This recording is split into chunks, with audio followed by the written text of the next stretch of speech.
Hey guys, I had a relationship Q&A and nobody can comment. I think maybe that's just a good thing because we have haters but I'm going to fix it eventually and I'm going to get somebody to help me do some more technology based things for my YouTube, but in time right now it's cool. Um so the topic is that you should discipline your mate or your spouse if they're doing something wrong, but um, don't try to treat them like a child. If they're an adult to do things, then you can't discipline an adult. They're already set in their ways. Just accept them for who they are. And if you don't like it or whatever, you can, you can discipline them by letting them know, like, hey, this was not right. And you could say, like, I'm going to trust what works for me. Like, I'm going to go back to school or I'm going to work on my spirituality. You can't work on somebody else like Bob the Builder. You can help them and give them resources, but don't try to mother or father them like into thinking that you can change them by doing that because they're a grown adult. They're going to make their own decisions anyway. And if they make a bad decision, that's basically their bad. And you have to choose your own path, and you have to accept it. If you want to be with that person, you accept it and you move on and you work on yourself, and they have to accept your issues as well. Like, like if they have an attitude problem and you're just like trying to be nice to them or try to get to know them in the beginning stages, that's fine. If you try, you might have to break down some walls because maybe somebody has hurt them, and, you know, and it seems like you're bugging them by breaking down the walls, or you might be overly bearing, and then they might take that offensively to it.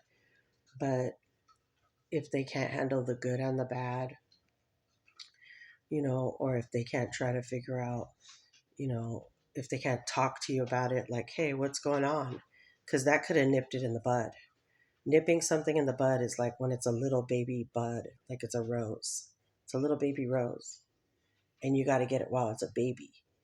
And you nip it in the bud, like, hey, let's talk about this and let's find out. And then maybe that would make you feel better that somebody talked to you about it, and that would have cut the whole overly, because see, some people have obsessive compulsive disorder, which is what I have. And there's different types. And mine is like using too much soap, just washing my hands too much or making sure certain things are clean. But then my room could be a whole mess. But then, like as long as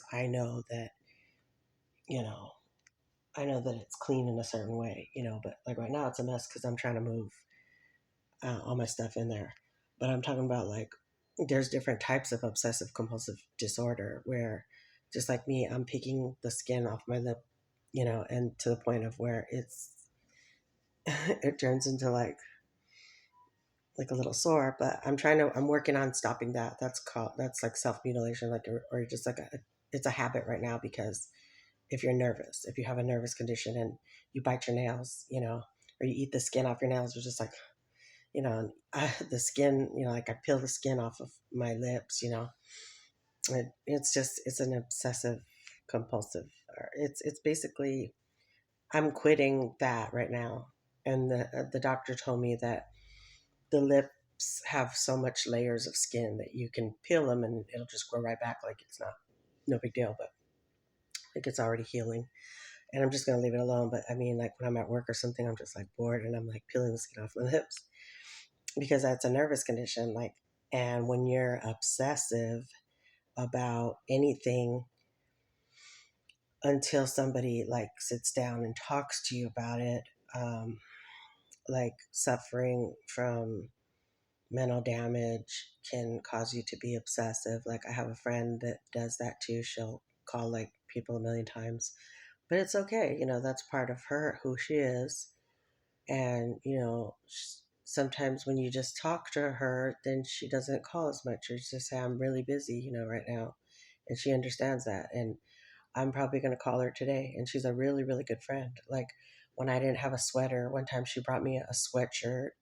Like you can't just devalue people because they have medical issues or disabilities. Like a lot of people have taken advantage of our kindness. We go out of our way to help people and then they just SHIT on us, me and Chantal, and we just kind of like stick together as friends no matter what. And I really value her as a friend, and I'm not going to just write her off because she has a few issues that, she's stumbling with, and I sit down and I talk to her and then she feels better about it. Like I'm like, well, shit, I'm doing this, I'm doing that, and I'm not well myself, so she knows I'm not well myself. So she's very good friend. She would give you food out of her fridge if she had it, and you never want to destroy someone's character. And sometimes, we might talk about our friends like, oh yeah, they were doing this or they were doing that. And it's not nothing against them. It's just that you're stressed out or whatever, or you know, you wanna justify your moods, so you talk about somebody else, what they're doing, and it's not cool to talk in a bad way, but like, um, it's just what everyone's going through, and not to really, you know, like if they've done something greasy to you, like without asking you, like if they took money from you without asking, that's greasy, you know, and then you're just like, and you don't, and even those people, you forgive them because maybe they're in a drug addiction or a gambling addiction. And so, but there's, but when you communicate with them, and it's like, I've, I've told some of my friends, like, well, you know, so and so will ask me before he just goes in my purse. He'll ask me first, or before he looks at my credit card, he'll ask me for help. And if I have it to help someone, I will. But they don't have to like take my credit card. Well, that's fraud anyway. But I'm just saying, like, people don't have to do that if they communicate with you. Like, if they have like a really bad addiction, that they have to get therapy for. You just have to talk to that person. Because we all have um, addictions and vices that some of them are out of control. But we're basically um, a lot of stuff is just regular stuff. Like regular bad habits. And they could be worked on, and you never want to just throw somebody away just because you feel like you're better, you're entitled to doing that, or you're just devaluating certain people because you feel like you don't have any problems. But as far as like in a relationship, yeah, you don't want to let someone step all over you if they're doing something wrong. But um, some people are overly jealous, overly like, I think that overly jealous can push a person away too. Don't be overly jealous. Like, let someone have some friends if they're female or male, but they're, like as long as you're honest with it, like, oh, I have a friend that I really care about that I would like to include in our lives because they're just a 100 person and I've known them even before I met you, and whether they accept it or not, like, yeah, it's like, you don't want to be overly jealous or overly um, pushy on another person, like on how they feel. But if they lie or whatever, then okay. If they lie about it, okay. But, like give people grace like God gives you grace. And, like I gave grace to Christian, even though he stole like 2 phones one time before this last phone turned up missing in his car and he didn't return it.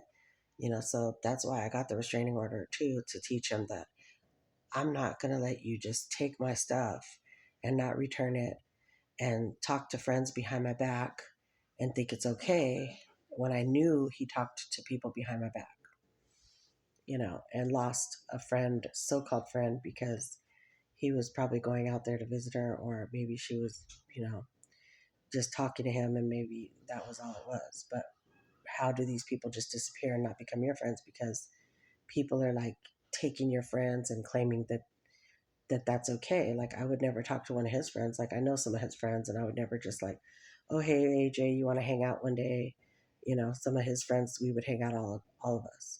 And I would never do that. And he knows I'm not like that because when he tried to talk to me without Adam being there, I told Adam, and I'm not really into just being grimy. I will confront people about things and I would say, well, why do you want to meet with me without Adam? And then I figured, me being a mentor, I did mentor him and I did give him resources and I did help him and I fed him when he was hungry because he's a young adult that needs support and everybody does need support. Like, when my son was growing up, he had friends and he doesn't discriminate against, he had a gay friend and he had, Robbie was cool, and just we lost track of Robbie. He ordered my son a whole bunch of food for his birthday, and like we we are just like good souls, me and my son. Like I raised him in the church and I raised my daughter in the church, and she's also she's like a born again Christian herself. It's just that she keeps up like all her barriers, like she puts up a lot of walls. And because of people taking advantage of me as a person, she has to, yell at people too, like stay away from my mom or do this, or, like, because people will take advantage if they can, or they will try to degrade you or whatever. If they see somebody else punch you, they're going to punch you. So you have to like, sometimes you have to physically get in a fight with somebody just to let them know that you're not having it. If they beat up their girlfriend, they're not going to beat up me. It's like I got I got into it one time with Cameron. Like we got into like a little fist fight or whatever. It's like, no, I'm not your girlfriend. I pushed him, and we were involved in a little scuffle. But that's how it is. And he also had to do that with one of his friends. He had gotten a fight with Marvin, and like it was just because it was just like it got out of control where people were being ghetto, and it's like just everybody does ghetto stuff, but I don't do that to my friends. Like I would never step on my friends, you know. It's just that's just my rule. I would never take nothing from somebody. Like I did that one time when I was a kid. Like this girl tried to steal my little slippers or something, or one of my shoes, or I don't know. I came home and I know she had taken, I don't know, she took something of mine and then I took something of hers, and it was just like, okay, well, you took mine, so I'm gonna take yours. But then I learned later that that was wrong when I used to read the Bible when I was a kid, and it's like, no, just let people have it. Don't ask for it back. If somebody borrows $100, just don't ask for it back because they're not going to pay it back. Obviously, they needed it, and just let it go, and just know that God, God sees everything, so it doesn't matter. And sometimes I've given my friends money, and they've given me money to gamble, and it's just like that's part of being a friend. It's like if you can't give your friends a little money to gamble, or they can't give you a little bit of money, you know, here and there, like and they do, they do give me, like you're supposed to share with your friends if you have it. Like I haven't had any money to give, and I feel bad that I haven't got my new car yet, because I do want to go visit one of my friends in jail, and or just find out where he is. Like I have to call down there and find out if he's still in there, because nobody's telling me anything about where he is. So it's like I just need to call down there and find out and look or have my son look it up, and then when I do get a little bit of help, which I owe people money right now, so I can't help anybody. If I owe somebody money, I can't help anybody else. I just have to pay my responsibilities and maybe send a letter that I'm going to come visit, and when I do come visit, I'll have some money, but I have to pay some of my debts off first. But anyway, yeah, don't try to just confront the person if they do you wrong and forgive them, or, give them grace, and don't try to mother or father them because they have mother and father. Like one time, a Christian said, "Hey, can you pay for my guard card?" I told him to go get a guard card, but I wasn't going to pay for it. I was like, "Christian, I've helped you enough over the years. I can't. I'm not. I'm on a budget. Like I'm on a fixed income, And I forgave him for all the stuff he did. But you know, when somebody just like steps on your feelings over and over again, or gossips with people behind your back that then it just becomes too much where you do have to just say, you know what, I'm done. You know me, but you don't know me like that to just take advantage of my kindness and, you know, do stuff to me that, even if it's a joke, like you can come to me after and, yeah, he's come to me after and said, okay, I'll take you to eat because I did this to you or, whatever. But it's like, people know what they do to you. And then that's what I'm saying. Just maybe people could grow out of the stage that they're in, but I still don't like when people steal from me. They could just return my items and be like, and then I would forgive them, but it's like, don't ever do it again. If I leave my glasses in your car, if I leave this in your car, return it to me right away. Don't try to pass it off like it's your glasses or whatever, because that's what people do. Because my friend Mark used to give me things like friendship things. He gave me these really nice cop-looking glasses, and Christian said they were his dad's when I knew they were mine. So just be careful with people because they're gonna try to do things to you because they think that you're less of a person, that you're not a valuable person, so. And some people, as long as they're open about it, like, yeah, I have this problem, I have that problem, and as long as they talk to you about it, like, because me and Cameron always talk about things as friends, and things I agree with, things I don't, that I try to give him advice on. And I never do anything from an unkind heart to, like if somebody's accusing me of something, I'm going to find out why they're doing that. Like, why are you accusing me of this? Like, maybe because you're doing it, or I investigate stuff. I'm going to be like, okay, well, that's not what I'm doing. But, if you keep pushing me to the edge, I'm gonna find out why you're accusing me of it, and then we're gonna solve this problem, and I might solve it in a different way, but it's gonna get solved, and they're gonna put me in a category that you're in to make me feel like I'm like you, like because somebody disrespects them as a person, that you wanna make me feel like I'm like you. Like, no, I'm not like you, I'm me. I come with my own baggage, you come with your own baggage. But just because you would do that to somebody, don't start accusing me of doing it because that's not my character. And people will listen to these haters, and it's not even who you are. They're just like gossipers, and they try to slander your name. That's defamation. They're defaming you because they're haters. They don't have the clout that you have. They don't have the friends that you have, or even if they have a lot of friends, it's like it doesn't matter because they're obviously jealous in some kind of way to make you feel like you're this or you're that, when that's just narcissism. If I'm pointing the finger at everybody, I'm not looking at myself. Look at what you're doing before you try to point the finger at other people, because that's a narcissistic attitude, like, oh, everybody's the problem. Just like that song. Christian said, that's your song. That one song where it's like, it's me. I'm the problem. It's me. It's like, but that's what a narcissist wants you to think, that you're the problem. When they have the same problems or worse problems, it's like you're not always the problem. They need to look in the mirror and see what they're doing wrong. And yeah, okay, well, like, share, and subscribe, and shower more.